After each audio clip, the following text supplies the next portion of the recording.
Howdy, Void. We've been on a streak, haven't we? Several good ones in a row. And believe me, I needed that after February. But let's change that.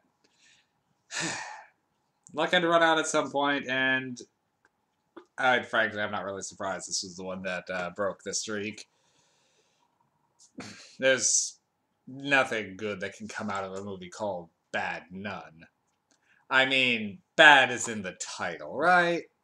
Now, if you're paying attention to my past reviews, you might be saying, you already reviewed The Nun. And I did review The Nun. I reviewed that back in October. This is not The Nun. No, no, no, no. This is the Bad Nun. So, The Nun, I only gave an average review to. This is the bad version of something that wasn't even that good.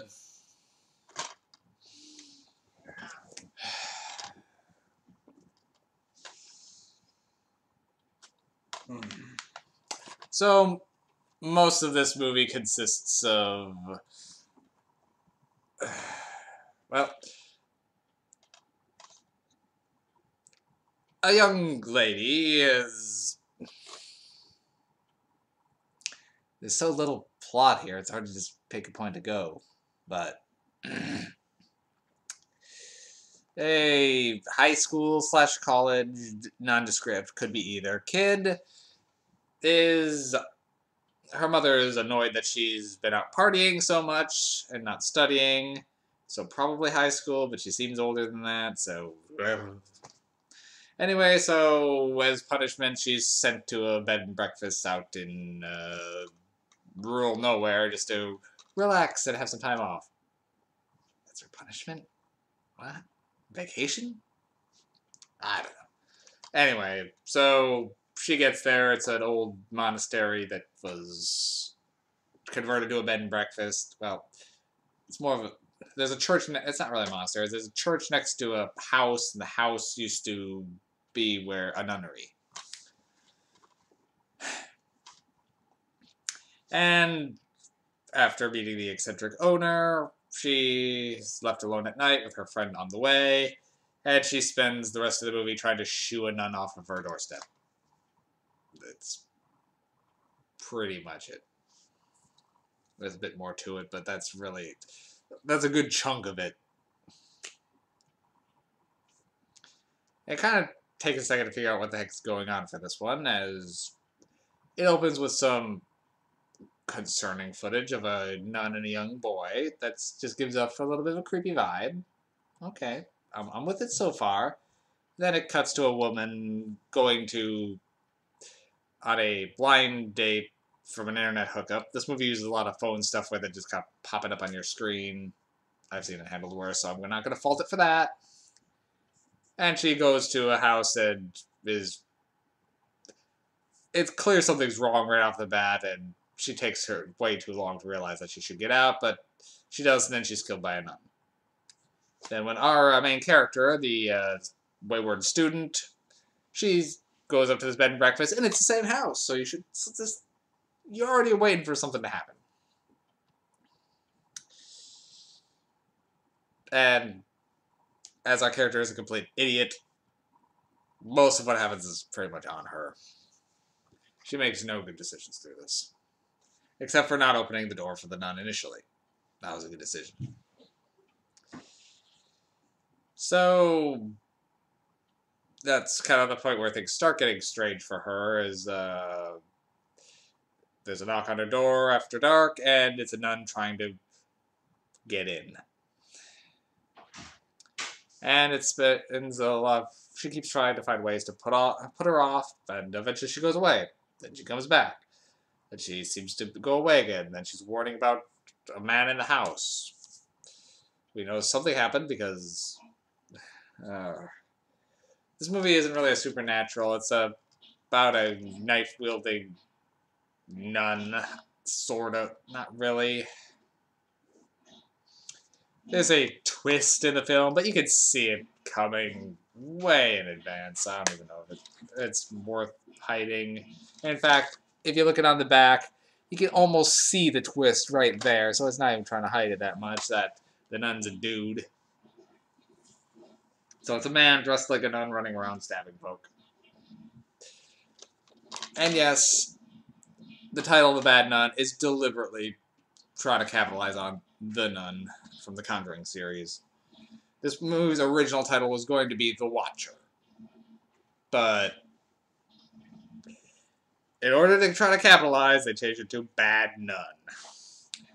Which really just sounds like a porn title. And the acting is actually more akin to a porn movie than a good horror film. I will say, except for the guy who owns the place, he was acting his little heart out, and props to him. Also, at one point, I will say this movie is not shy about advertising, as one, the main character watches a much better looking horror film in the middle of her dinner, which cool, okay, fine. Little research, that movie is put out by the same production team. It's called Mother Krampus, and I will say that movie actually looked pretty good. I might want to see that one. But they're advertising their own movie. Okay, fine, they don't have to pay for the rights. But then with her friend on the way up to meet them, deliberately name drops another of their movies, saying that, oh, let's watch this movie later when I get there. We'll have a movie night. I want to watch Curse of the Scarecrow. Yep. So not once, but twice do they self-advertise. Okay, movie. Okay. Whatever. And I knew you could tell something was going to be cheap right off the bat on this one. As the first kill, the blood effects, I will say, weren't too bad. Except for after the first kill, it's mostly just blood rather than any sort of gore or viscera. It's fine. But yeah, the stupid CG blood splurt that just keeps going. It's just like, everything looked fine without that. That makes the scene look a lot worse. So the main character through this one makes every wrong choice to dodge this man nun, who's a man nun because he was abused as a child by a nun. You don't usually see that angle, but here we are.